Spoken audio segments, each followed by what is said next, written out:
Hi there everybody, it's Jo here and I hope that you're safe and well wherever you may be in the world. In today's video I want to talk about the importance of sleep. I think for us children and young people that actually what we do is we underestimate the importance of sleep. We underestimate how having a lack of sleep or a lack of good quality sleep can affect our day. It can affect us in a sense that we're more irritable the next day, more tired, literally, and we've all had those moments where we've been, for me, in meetings, but for you guys at school, literally half falling asleep.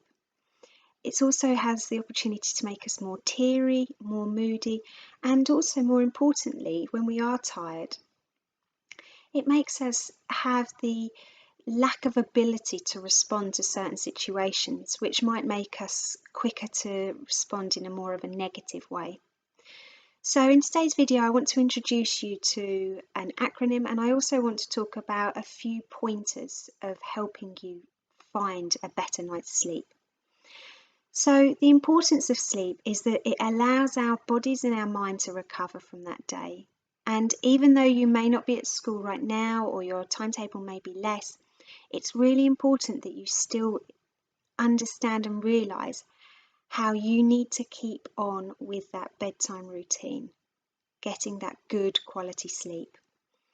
So the acronym that I wanted to introduce you to is literally BED. So B would be for your bedtime routine, and that's what I'm about to go through with you now. The E is the importance of you having that bedtime environment. That environment that you go to sleep in and wake up in is so important. And then D is just for that daytime routine. It's allowing you to get yourself into a state where you are tired. If you're going to be waking up at 11 o'clock in the morning, I'm sure you can appreciate that you won't be wanting to go to bed at 11 o'clock at night, 10 o'clock at night. So it's the importance of you having that daytime routine, that exercise, and it doesn't need to be anything extravagant. It could just be going for a walk, using your mind in a sense that it is, I look forward to going to bed tonight. So here's some pointers for you to just create that bedtime routine. That bedtime routine is so important because it literally is allowing your mind subconsciously to realise that it's bedtime.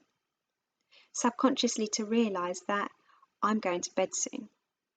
And for you to do that, the most important thing, and I've spoken about it before in some of my other videos, is a blue light filter on your phone or your devices.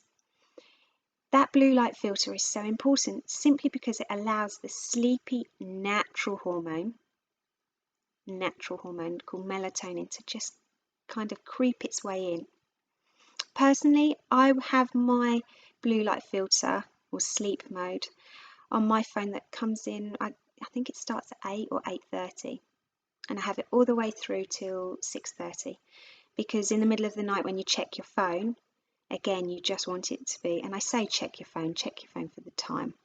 And it's really important that you have that.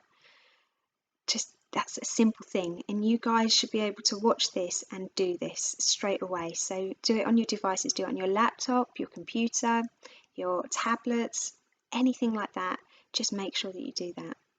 The second one would be the importance of having that routine and maybe setting your alarm an hour and a half before bed, or you can set it on your phone. It's just to remind yourself that I think my alarm says time to get ready for bed. So I know that if I'm watching TV, that's the last program that I'm going to watch is that TV.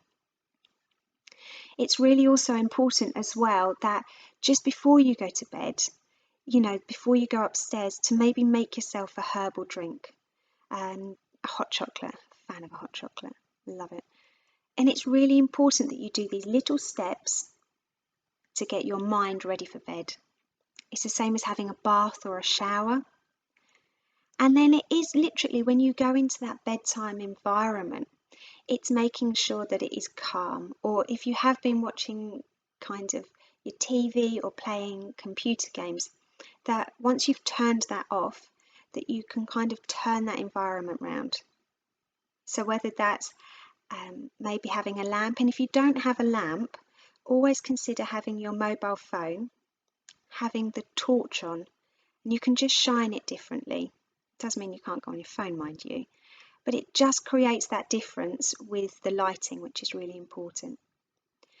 Also, when you go to sleep, try and finish any conversations that you're had that particular moment, rather than being tired and half in a conversation. So try and wrap up your conversations. And if you need to be really honest with your mate and just say, I'm really tired, I need to go to bed. Or you could even say, like, parents have told me to go to sleep, or something like that. Just allowing yourself to finish that conversation, so then it is literally bedtime. And if you can, or if you wanted to read, that's really helps. Listen to music. That's a little bit tricky sometimes because people don't like that, but I get that. Also, maybe a podcast, a relaxing podcast. There's some great apps out there. You've got Headspace and Insight Timer with free meditation or free just relaxation or visualization recordings.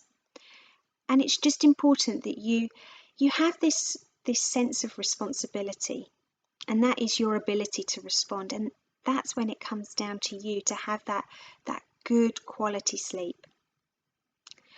Also, if you're lying in bed and you can't get to sleep, one thing that I do advise is to have a pen and paper. You might not need it, but sometimes when we're laying there, we have our worries that go around and around in our head. And what I encourage you to do is to almost try and get those worries out of your mind, so to write them down. Ideally, don't put them into your phone, because then you're going on your phone. But it is literally allowing yourself to get those worries out. And as you're writing them down beside your bed, just reminding yourself and telling yourself that it's time for bed now, that I'm writing these worries down. I can't do anything about these worries right now, fact, but this is for me to deal with tomorrow. Some other people like to imagine where their worries might be, so shoulders, chest, head, tummy, and just imagine them like cotton wool, and it's literally just gathering them, going to a window and chucking them out of the window, and imagining like helium. Because again, the fact is that whatever you're worrying about in bed right there, right then, isn't going to help you. And you can't do anything about it right then, right there. If you wake up in the night and you are unable to get back to sleep, there is nothing worse than lying there thinking, oh my gosh, it's this time. I've only got X amount of hours left to sleep. I'm going to feel so tired. And we go into this like negative thinking, when actually what's happening is it's that critic within our mind that's telling us you're going to feel tired tomorrow, you're not going to feel as if you want to go to school, as if you want to learn. So it's important that when you do wake up in the middle of the night, and if you can't get back to sleep, just allow yourself, even if it means playing music in the background or a white noise. Some people like white noise, and you can find those on your apps as well, on your phone. And it's just try not to get destructive with your thoughts. Try not to let that critic take over. In fact, you might be lying there and you can't sleep, but that's okay. I'm going to drift off to sleep when I'm ready. And I know I make it really simple, and I have got other pointers, but I'm trying to keep my videos really short. But I just hope that those basic pointers will allow you to at least take some control. And please, when you watch my videos, don't just watch them and think, oh, that's a good idea. Oh yeah, I should try that. Do it, action it. And most definitely, do your blue light filter, do an alarm for bedtime, whether it's on your phone or on your watch or on your phone. And just make sure that when you're going to bed, that you've finished your conversations, you've finished your purpose on your phone. So then what you could do is put it on aeroplane mode, which I totally recommend. Because if people really wanted to get hold of you, they could do so maybe by the home phone or through a parent. It doesn't necessarily have to be always through you. And you matter. Your sleep matters. So that's exactly what you need to consider doing, is getting good quality sleep. Anyway, you take care and I'll speak to you next week. Bye everybody.